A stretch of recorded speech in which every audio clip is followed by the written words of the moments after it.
Assalamualaikum warahmatullahi wabarakatuh.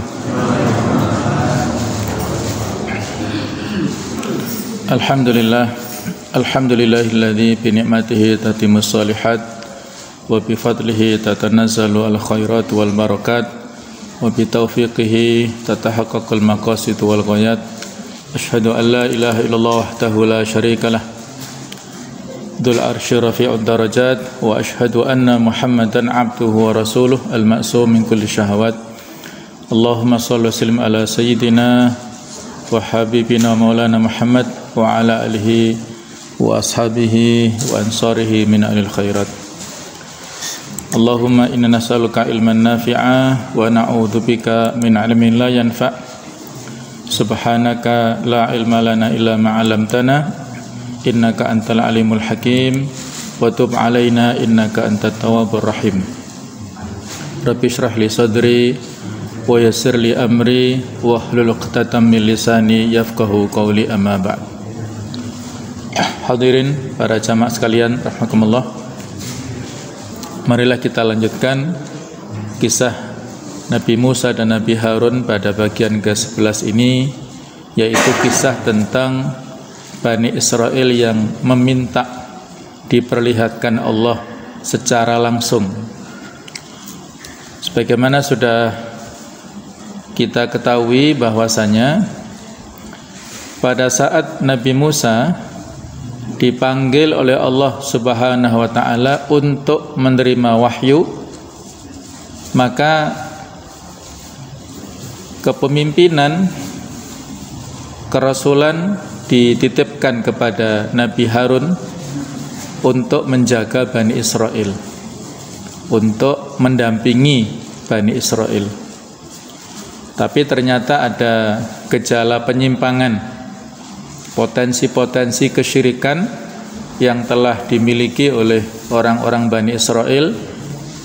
Sebelumnya mereka minta berhala seperti yang dimiliki oleh kaum yang mereka lewati setelah mereka diselamatkan oleh Allah dari kejaran Fir'aun di Laut Merah. Kemudian proses berikutnya mereka dimanfaatkan keinginan mereka untuk menyembah berhala itu, dimanfaatkan oleh seorang Samiri yang punya keahlian di bidang pahat memahat, sehingga terjadilah penyembahan patung anak sapi yang dibuat oleh Samiri itu. Akhirnya pada saat Nabi Musa datang dari Bukit Tursina dengan membawa kitab Taurat, beliau marah, memberikan teguran yang keras kepada Bani Israel, bahkan juga kepada Harun, dan juga yang lebih keras adalah kepada Samiri. Akhirnya orang-orang Bani Israel bertaubat, dan syarat taubat saat itu supaya diterima Allah Ta'ala harus bunuh diri. Jadi syarat taubat berat, yaitu harus membunuh diri mereka masing-masing. Sehingga pada proses yang berikutnya adalah diajaklah 70 orang pilihan dari Bani Israel untuk berangkat ke Bukit Tursina supaya mereka mendapatkan nasihat dan juga kejadian yang supaya itu mereka bisa menjadi saksi sejarah dan menjadi dai, ya, penerus Nabi Musa yang sesudahnya. Tapi ternyata mereka pada saat berada di sana justru meminta untuk diperlihatkan Allah Ta'ala. Akhirnya mereka dimatikan dengan disambar petir, dan kemudian Allah menghidupkan kembali. Nah, inilah rangkaian kurang lebih tahapan-tahapannya. Nah, jemaah sekalian rahimakumullah, ketika orang-orang Bani Israel tadi sudah bertaubat dan mereka membunuh diri mereka masing-masing, Maka Nabi Musa keluar bersama 70 orang yang terpilih untuk memenuhi perjumpaan yang telah ditentukan oleh Allah Subhanahu wa ta'ala. Nabi Musa mendekati gunung dan tiba-tiba sekawanan awan menyelimuti gunung. Nabi Musa masuk ke dalam awan dan berkata kepada kaum Bani Israel, mendekatlah, mendekatlah. Allah Subhanahu wa ta'ala berbicara kepada Nabi Musa. Setiap kali Nabi Musa berbicara dengan Allah, maka tampak di atas dahinya suatu cahaya yang bersinar. Tidak ada seorang pun dari manusia yang dapat melihatnya.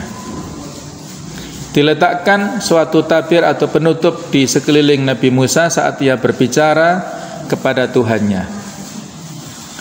70 orang yang dipilih oleh Nabi Musa itu mendengar percakapan antara Nabi Musa dan Tuhannya. Barangkali mukjizat yang seperti ini seharusnya menjadi mukjizat yang terakhir yang cukup dapat membangkitkan keimanan di dalam hati sepanjang kehidupan. Namun ternyata ke-70 orang yang dipilih itu tidak cukup dengan apa yang mereka dengar dari mukjizat itu. Mereka justru meminta agar dapat melihat Allah Ta'ala, dan mereka mengatakan, kami telah mendengar dan kami ingin melihat. Bisa kita bayangkan ya, bahwasanya 70 orang ini orang-orang pilihan yang kelasnya ataupun daya nalarnya, daya berpikirnya, keimanannya itu melebihi daripada kaumnya yang diwakili ya. Ternyata mereka meminta sesuatu yang di luar nalarnya secara berlebihan tentunya ya. Ini diabadikan di surat Al-Baqarah. Wa id qultum ya Musa lan nu'mina laka hatta narallaha jahra fa akhadhatkumus sa'iqatu wa antum tandurun. Dan ingatlah ketika kalian berkata, wahai Musa, kami sekali-kali tidak akan beriman kepadamu. Ada kata-kata lan yang menunjukkan sebuah keyakinan ya. Kami sekali-kali tidak akan mengimanimu hatta narallaha jahra, sehingga kami bisa melihat Allah Ta'ala secara terang-terangan, secara jelas dengan kasat mata. Nah, itulah permintaan yang kurang ajar dari orang-orang Bani Israel ini, permintaan yang berlebihan ya. Fa akhadhatkumus sa'iqah, maka mereka disambar oleh petir atau oleh halilintar yang keras. Wa antum tandurun, dan pada saat itu kalian menyaksikannya. Jadi mereka langsung direspon oleh langit, disambar dengan petir atau halilintar yang sangat dahsyat, yang nanti disebutkan dalam ayat yang lain adalah ar-rajfah, yaitu goncangan bumi yang sangat keras yang bisa mematikan mereka semuanya ya. Nah, ini adalah tragedi yang sangat mengherankan. Suatu tragedi yang menunjukkan kekerasan hati dan ketergantungannya terhadap materi atau fisik.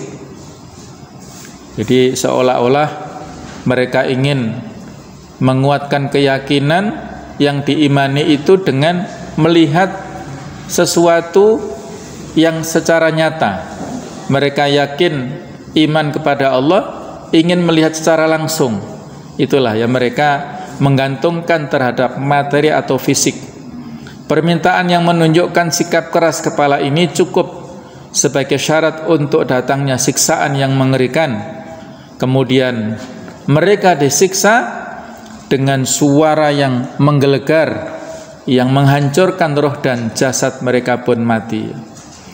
Nabi Musa mengetahui apa yang terjadi dengan 70 orang yang terpilih tersebut.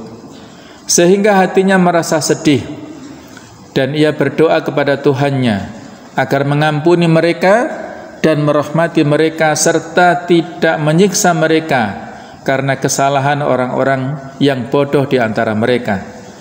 Permintaan mereka agar dapat melihat Allah Ta'ala adalah menunjukkan kebodohan mereka yang luar biasa, suatu kebodohan yang harus dibayar mahal, yaitu dengan kematian.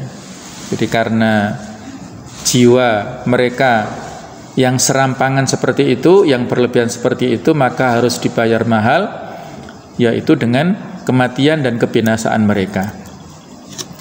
Ini diabadikan oleh Allah Ta'ala, bisa kita baca di surat Al-A'raf ayat 155 dan seterusnya. Allah menceritakan kepada kita, waqtara Musa qaumahu sab'ina rajulan limiqatina. Dan Nabi Musa memilih 70 orang dari kaumnya untuk memohon taubat kepada kami pada waktu yang telah kami tentukan. Falamma akhadathumur rajfah, maka pada saat waktu yang mereka digoncang oleh goncangan bumi yang sangat hebat. Jadi di Al-Baqarah 56 tadi adalah as-sa'iqah, kalau di sini adalah ar-rajfah. Ini para ulama mengatakan sama ya. Jadi petir yang menyambar dengan dahsyat dari sisi atas kemudian dari bawah, mereka terkena gempa bumi yang sangat dahsyat. Maka saat itulah Nabi Musa berdoa, qala Rabbi law syi'ta ahlaktahum min qablu wa iyaya. Wahai Tuhanku, kalau Engkau kehendaki tentulah Engkau membinasakan mereka dan aku setelah ini. Atuhlikuna bima fa'ala sufaha. Apakah Engkau membinasakan kami karena orang-orang yang kurang akal di antara kami?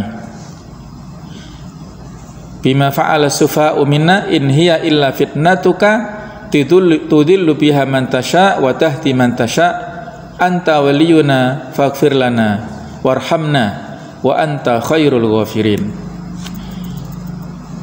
Itu hanyalah cobaan dari Engkau, dan Engkau adalah bisa menyesatkan dengan cobaan itu siapa yang Engkau kehendaki, dan Engkau beri petunjuk kepada siapa yang Engkau kehendaki. Engkaulah yang memimpin kami, maka ampunilah kami dan berilah kami rahmat, dan Engkaulah pemberi ampun yang sebaik-baiknya. Ini doa yang disampaikan oleh Nabi Musa kepada Allah Subhanahu wa taala, dan ada sebagian ya di antara ulama yang membuat sebuah kesimpulan bahwasanya doa ini bisa disampaikan pada saat kita mendapatkan musibah berupa gempa ya. Ini ada yang membuat atau menjadikan ini sebagai inspirasi, sebagai doa ya. Karena gempa dan juga terjadinya bencana alam itu adalah merupakan takdir Allah Ta'ala. Di satu sisi itu adalah merupakan peringatan ya, pelajaran kepada orang-orang yang beriman, tapi juga saat yang sama merupakan azab bagi orang-orang kafir yang tidak mengimani. Waktub lana fi hadhihi dunya hasanah wa fil akhirah inna hudna ilaik. Dan tetapkanlah untuk kami kebajikan di dunia ini, dan di akhirat sesungguhnya kami kembali bertaubat kepada Engkau. Ini potongan yang terakhir surat Al-A'raf 156 ya. Jadi ini mirip seperti doa kita, doa sapu jagat yang sering kita baca ya. Rabbana atina fid dunya hasanah wa fil akhirati hasanah wa qina adzabannar. Inilah doa-doa yang ada kemiripan antara yang kita sampaikan dengan yang disampaikan oleh Rasul-Rasul sebelum Nabi Muhammad SAW. Kemudian demikianlah kalimat-kalimat Musa kepada Tuhannya saat ia berdoa kepadanya untuk meminta belas kasihnya dan ridhonya.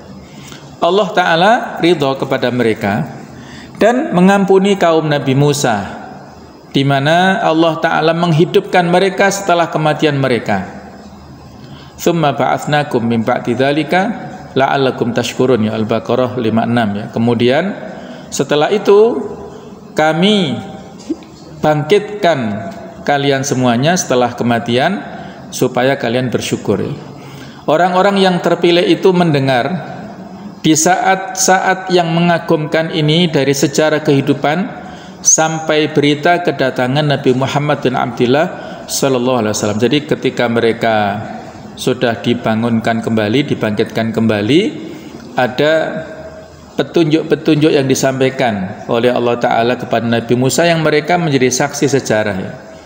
Jadi Nabi Musa memohon supaya mereka dihidupkan kembali, itu supaya bisa menjadi saksi tentang kekuasaan Allah. Ketika mereka nantinya kembali ke kaumnya, mereka akan bisa bersaksi dengan mukjizat-mukjizat ini. Kalau mereka mati semua, tidak ada yang tersisa kecuali Nabi Musa. Akhirnya Nabi Musa tidak ada yang menguatkan beritanya tentang kehebatan ataupun kekuasaan Allah Ta'ala yang mereka saksikan ini. Jadi itulah sehingga Nabi Musa pun mereka minta supaya mereka dihidupkan kembali. Dan akhirnya setelah mereka hidup, mereka mendengarkan banyak informasi tentang kedatangan Nabi Muhammad di akhir zaman nanti. Ibnu Ishaq menceritakan bahwa Nabi Musa memilih 70 orang lelaki dari kalangan kaum Bani Israel, semuanya adalah orang-orang yang terpilih, terkemuka dari kalangan mereka. Nabi Musa berkata, berangkatlah kalian kepada Allah dan bertobatlah kepadanya dari apa yang telah kalian perbuat, dan mintakanlah kepadanya tobat buat orang-orang yang kalian tinggalkan di belakang kalian dari kalangan kaum kalian. Berpuasalah, bersucilah, dan bersihkanlah pakaian-pakaian kalian terlebih dahulu. Kemudian Nabi Musa membawa mereka pergi menuju Bukit Tursina untuk memenuhi janji yang telah ditetapkan untuknya oleh Tuhannya. Tersebutlah bahwa Musa tidak berani datang ke tempat itu kecuali dengan seizin dan pemberitahuan dari Allah Subhanahu wa Ta'ala. Lalu ke-70 orang itu menurut kisah yang sampai kepadaku setelah melakukan apa yang diperintahkan oleh Musa kepada mereka, dan Musa membawa mereka untuk bersua dengan Tuhannya, berkatalah mereka kepada Musa, mintakanlah bagi kami agar kami dapat mendengar suara Tuhan kami. Maka Nabi Musa menjawab, akan aku lakukan.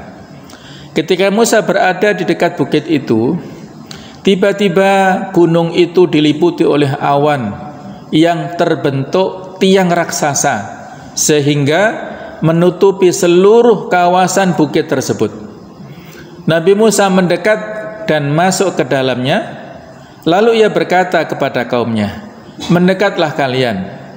Disebutkan bahwa apabila Nabi Musa sedang diajak bicara oleh Tuhannya, maka dari keningnya memancarlah nur yang sangat cemerlang, dan tiada seorang pun manusia pun yang mampu memandangnya, maka dibuatkanlah hijab oleh Allah untuk menutupinya.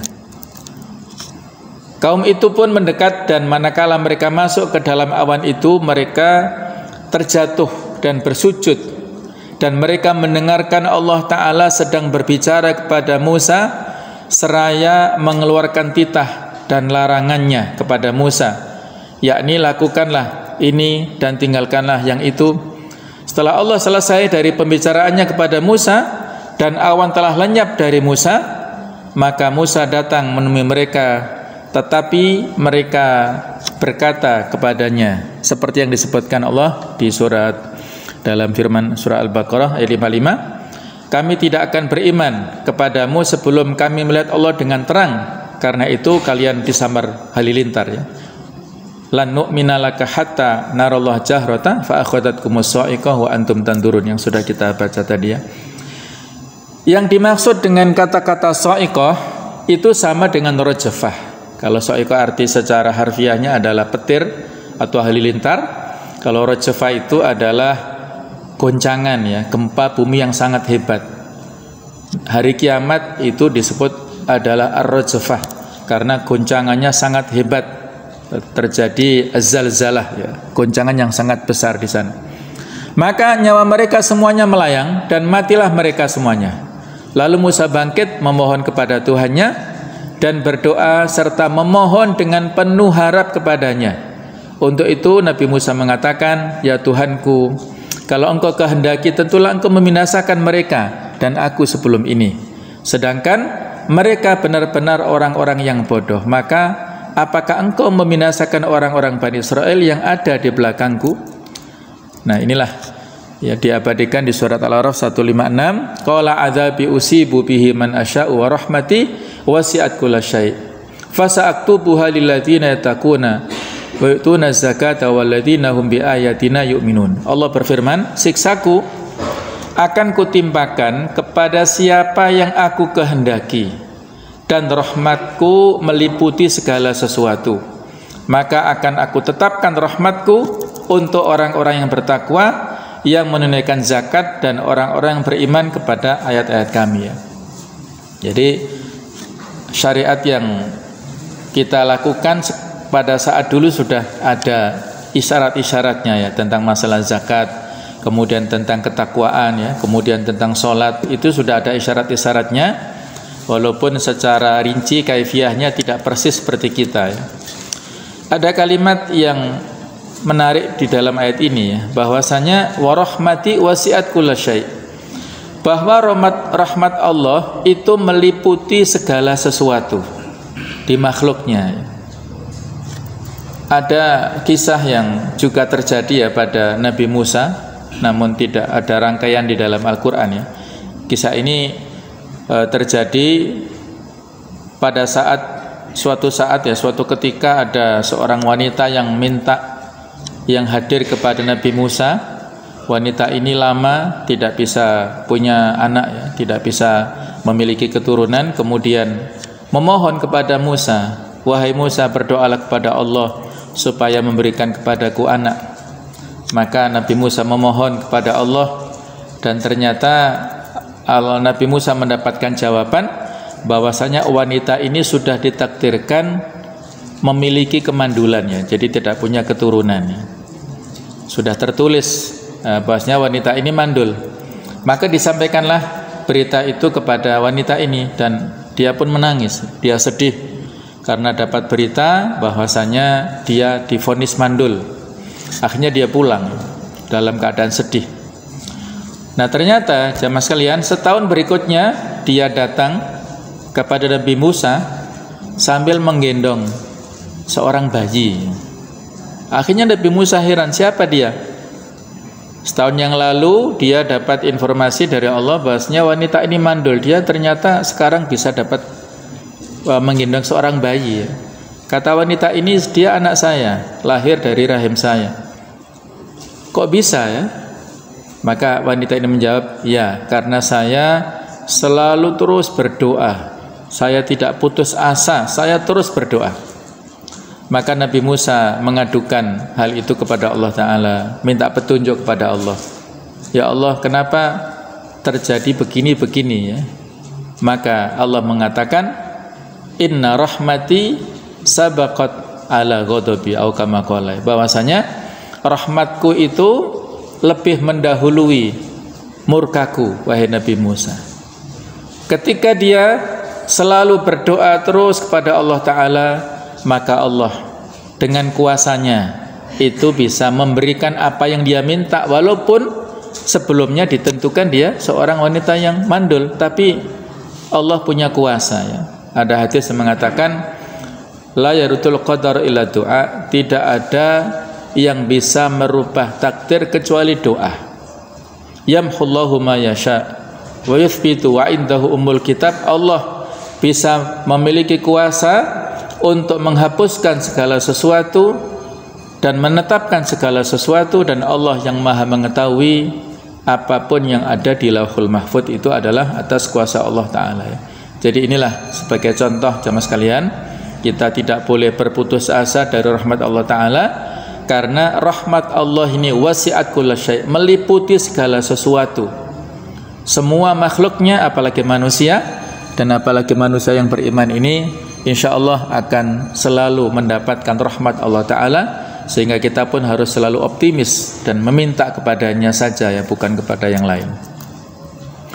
Kemudian di ayat 157 dilanjutkan, alladzina yattabi'una rasulan nabiyyal ummiyal ladzi yajidunahu maktuban indahum fit taurati wal injil ya'muruhum bil ma'ruf, yaitu orang-orang yang mengikuti Rasul nabi yang ummi, yang namanya mereka dapati yang tertulis dalam kitab Taurat dan Injil, yang ada di sisi mereka, yang menyuruh mereka untuk mengerjakan yang ma'ruf, wa yanhahum 'anil munkar, dan mencegah mereka dari kemungkaran, wa yuhillu lahumut thayyibat, dan menghalalkan bagi mereka segala yang baik-baik, wa yuharrimu 'alaihimul khaba'ith, dan mengharamkan bagi mereka segala yang buruk-buruk, wa yadau anhum israhum wal aghlal lati kanat 'alaihim, dan membuang dari mereka beban-beban dan belenggu-belenggu yang ada pada mereka.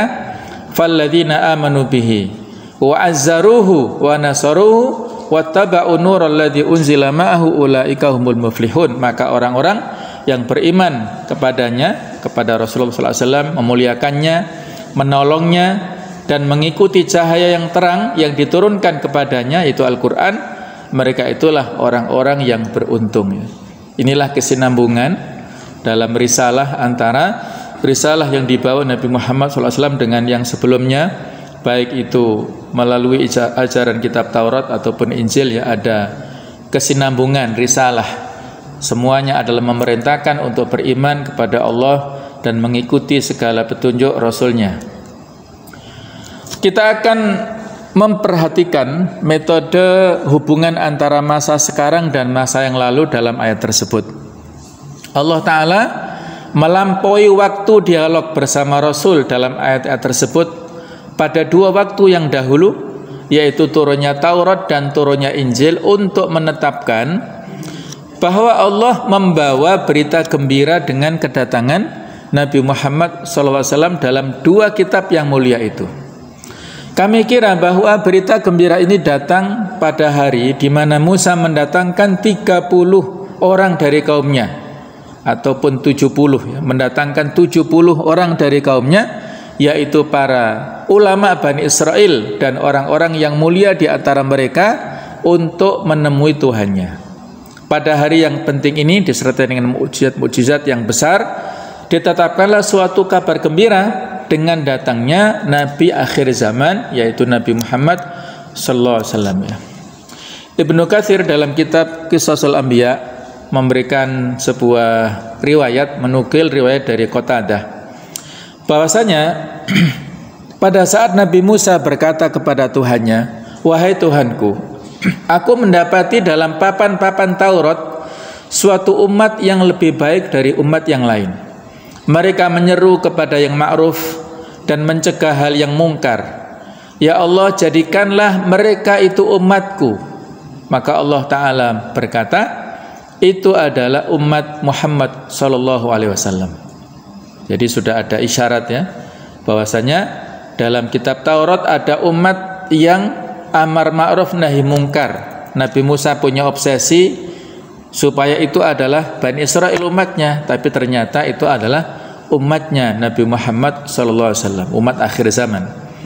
Nabi Musa berkata lagi, "Wahai Tuhanku, aku mendapati dalam papan kitab Taurat suatu umat yang aku adalah generasi mereka, dan di mana mereka mampu menghafal.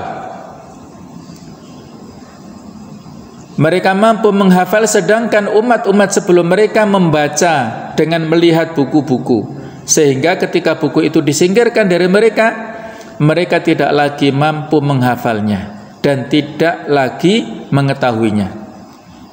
Allah Ta'ala memberi mereka suatu kemampuan menghafal yang belum pernah diberikannya kepada seseorang pun dari umat-umat sebelumnya. Ya Allah, jadikanlah mereka umatku." Allah menjawab, itu adalah umatnya Nabi Muhammad sallallahu alaihi wasallam, ya. Jadi inilah, dari sini bisa kita ketahui, ya, tentang bagaimana perbedaan antara Al-Quran dengan Taurat serta Injil itu. Al-Quran dijaga Allah Ta'ala, "Inna nahnu nazalna dzikra wa inna lahu lahafidun." Orisinil aslinya, keasliannya itu dijaga lewat para hufat, ya, para sahabat yang hafal Quran, para tabi'in dan generasi yang sesudahnya, dijaga sehingga asli terus menerus. Jadi inilah kelebihan umat Islam, mampu menghafal kitab Al-Quran. Sedangkan umatnya Nabi Musa tidak mampu menghafal kitab Taurat, Seandainya kitabnya hilang, maka tidak ada lagi yang bisa mereka jadikan sebagai tumpuan. Jadi inilah perbedaan antara generasi umatnya Nabi Musa, Bani Israel, yang tidak punya kemampuan menghafal, dengan umatnya Nabi Muhammad. Sehingga pantas kalau Al-Quran yang orisinil, yang asli, tidak ada perubahan ya. Sedangkan kitab Taurat, kitab Injil ada perubahan. Kitab Taurat sudah kita sampaikan aslinya bahasa Ibrani. Mana sekarang aslinya? Allahu a'lam. Kitab Injil dulu berbahasa Yunani, yang asli mana? Nggak ada, Allahu a'lam ya. Jadi inilah perbedaan Al-Quran yang dijadikan pedoman umat Islam dengan kitab-kitab sebelumnya, walaupun sama-sama kitab samawinya ya. Nabi Musa berkata, wahai Tuhanku, aku mendapati di papan Taurat suatu umat yang beriman kepada kitab yang pertama dan yang terakhir, dan mereka memerangi pasukan kesesatan. Jadikanlah mereka umatku. Lagi-lagi Allah menjawab, itu adalah umatnya Nabi Muhammad SAW. Nabi Musa kembali berkata, wahai Tuhanku, aku mendapati dalam papan Taurat suatu umat di mana mereka dapat memakan sedekah dalam perut-perut mereka dan mereka mendapatkan pahala darinya. Sedangkan umat-umat sebelum mereka, jika salah seorang mereka bersedekah dengan suatu sedekah lalu diterimanya, maka Allah akan mengirim api dan membakarnya, dan jika dikembalikan padanya, maka ia akan dimakan oleh binatang buas dan burung. Dan Allah Ta'ala mengambil sedekah orang-orang yang kaya di antara mereka untuk diberikan kepada orang-orang yang fakir dari mereka. Wahai Tuhanku, jadikanlah mereka itu umatku. Allah menjawab, itu adalah umatnya Nabi Muhammad. Jadi perbedaan antara kita dengan umatnya Nabi Musa begitu ya. Kalau kita memberikan sedekah kemudian kembali, maka itu semuanya berpahala. Kita ingat suatu saat ketika Aisyah itu memberikan kepala kambing kepada tetangganya, kemudian tetangganya berpikir tetangganya lebih membutuhkan, terus pindah lagi kepala kambingnya ke tetangga yang ketiga.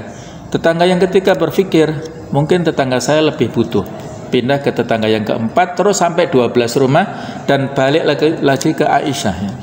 Karena mereka merasa ada ithar ya, yang lain mungkin merasa lebih butuh. Orang-orang yang ithar ini semuanya berpahala. Yang pertama berpahala, kedua, terus sampai ke-12 semuanya berpahala.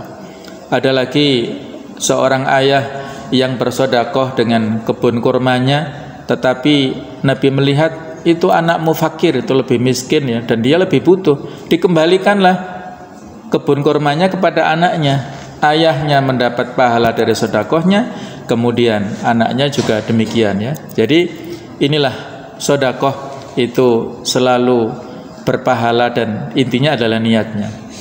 Begitu pula ghanimah ya. Harta rampasan perang, kalau umatnya Nabi Musa dulu nggak boleh mendapatkan, mengkonsumsi atau memiliki harta ghanimah dari rampasan perang, tidak boleh. Harta rampasan perang itu dikumpulkan kemudian dibakar. Tetapi untuk umatnya Nabi Muhammad, ghanimah bisa dibagi-bagi kepada orang-orang tentara yang ikut berperang. Kemudian Rasulullah memiliki jatah 20% atau 1/5 dari harta rampasan perang itu ya. Nah, inilah perbedaan antara umat kita dengan umat dulu ya. Kemudian Musa berkata, Tuhanku, aku mendapati dalam papan Taurat suatu umat, jika salah seorang mereka berhasrat untuk melakukan suatu kebaikan, kemudian ia melakukannya, maka ditulis baginya 10 kali lipat kebaikan dari kebaikannya itu, sampai 70 ratus ya, sampai 70 sampai 700 kali lipat. Maka jadikanlah mereka itu umatku. Allah berkata, itu adalah umatnya Nabi Muhammad. Keistimewaan yang diberikan kepada umatnya Nabi Muhammad. Nah, berikutnya jemaah sekalian ada pelajaran sedikit ya yang sudah kita baca di ayat 156 di akhir surat Al-A'raf tadi ya. Mohon maaf, di surat Al-A'raf ayat 156, bukan di akhir tapi di pertengahan, yaitu tentang taubatnya Nabi Musa dan Bani Israel tadi. Sesungguhnya kami kembali bertobat kepada engkau. Ada kata-kata hudna ilaik. Inna, sesungguhnya kami, hudna, kembali, kami bertaubat kepadamu ya Allah. yaitu kami bertobat dan kembali serta berserah diri kepada Engkau ya Allah. Demikianlah menurut Ibnu Abbas, kemudian Sa'ad bin Jubair, Mujahid, Abul Aliyah, Ad-Dhahhak, Ibrahim At-Taimi, As-Suddi, Qatadah dan lain-lain, yang bukan hanya satu orang, tapi menurut banyak orang pengertiannya seperti itu. Kemudian menurut informasi dari Ibnu Jarir, beliau mengatakan telah menceritakan kepada kami Ibnu Waqi', telah menceritakan kepada kami ayahku dari Syarik, dari Jabir, dari Abdullah Ibnu Yahya, dari Ali, yang mengatakan bahwa orang-orang Yahudi itu dinamakan dengan sebutan Yahudi karena mereka telah mengatakan sesungguhnya kami kembali bertobat kepada Engkau. Ini satu pendapat barangkali selama ini kita kurang perhatian ya. Kenapa orang Yahudi disebut Yahudi? Itu diantara alasan pertamanya, diantara pendapat yang masyhur adalah ini, dari kata-kata hudna ini. Hudna ini dari kata-kata hada yahudu, dari fi'il mudhari'nya. Hada fi'il madinya. Kalau hada itu dia ya, dia yang kembali, dia bertobat. Kalau kami hudna. Nah, kata-kata Yahudi itu dari fi'il mudhari'nya, dari kata kerja bentuk sekarang atau akan datang, Yahudu. Yahudu adalah kembali atau bertobat. Nah, dari situlah kemudian muncul istilah Yahudi itu ya. Ini pendapat yang pertama yang masyhur. Pendapat yang lainnya, kenapa mereka itu disebut sebagai pengikut Yahudi atau agama mereka? Kalau Yahudi kan satu ya, kalau Yahud itu banyak. Kalau Yahudi satu, kalau Yahud banyak. Nah, kenapa mereka disebut Yahudi ini? Karena yang lebih populer itu mereka ini kan anak turun dari Nabi Yakub ya. Nabi Yakub itu adalah sebutannya Israel. Israel atau Nabi Yakub ini memiliki 12 anak, sebagaimana kita tahu. Ada Nabi Yusuf, ada Benyamin, dan anak tertua itu namanya Yahuda. Anak tertua Yakub itu adalah Yahuda. Nah, keturunan Yahudi itu adalah keturunan dari Yahuda ini, yang akhirnya dzalnya berubah jadi dal ya, barangkali susah lah ya untuk dzal secara fasih, maka Yahuda itu lebih gampang. Nah, keturunan Yahuda inilah yang secara berangsur-angsur turun-menurun itu banyak yang menjadi raja-raja, penguasa-penguasa dari Yahuda ini, dan dialah yang Bani Israel ini. Apakah Nabi Musa itu seorang Yahudi? Bukan aslinya ya. Nabi Musa itu dari Lawi. Lawi juga saudaranya Nabi Yusuf, saudaranya Yahuda juga. Jadi Nabi Musa bukan keturunan Yahudi, tapi keturunan Israel sama ya. Kakeknya sama juga, yaitu dari Yakub, tapi bukan dari Yahuda ini. Nah, Nabi Musa itulah yang diutus untuk menyebarkan dakwah tauhid kepada keturunannya Yahuda ini, dan yang tadi saya katakan banyak menurunkan raja-raja.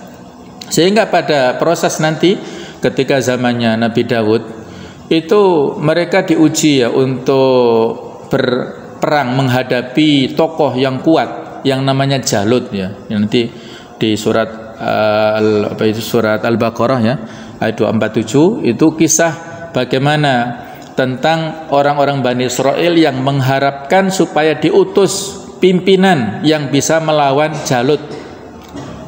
Wa qala lahum nabiyyuhum innallaha qad ba'atha lakum taluta malika ya.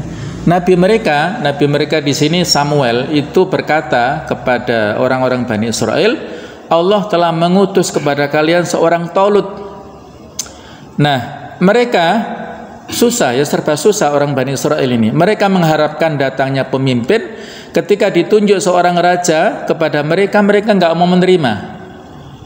Ya, mereka nggak mau menerima kehadiran Talut ini karena mereka punya unsur hasadnya ya. Talut ini dari keturunan Benyamin, saudaranya Nabi Yusuf, sementara orang Bani Israel dari keturunan Yahuda ini. Nah, jadi mereka nggak terima. Kemudian mereka beralasan, anna yakunu lahul mulku wa nahnu lahu ahaqqu bil mulki ya. Bagaimana dia menjadi raja padahal kami lebih berhak. Itu alasan mereka. Dan dia walam yu'ta sa'atan minal mal, dia juga tidak punya harta ya, tidak orang kaya. Nah, kemudian nabinya memberitakan zatalahu al-basta fil ilmi wal jism, ya. Allah memberikan kelebihan kepada Talut, yaitu keilmuan, ilmunya yang luas dan juga fisiknya yang kuat. Itulah yang tidak dimiliki oleh kalian. Kalau soal kekayaan itu bukan parameter seorang pemimpin, ya. Allah nanti memberikan kekayaan kepada siapapun yang dikehendaki, ya. Jadi yang penting adalah dia punya kapasitas dan punya kekuatan untuk memimpin, itu ya. Baik,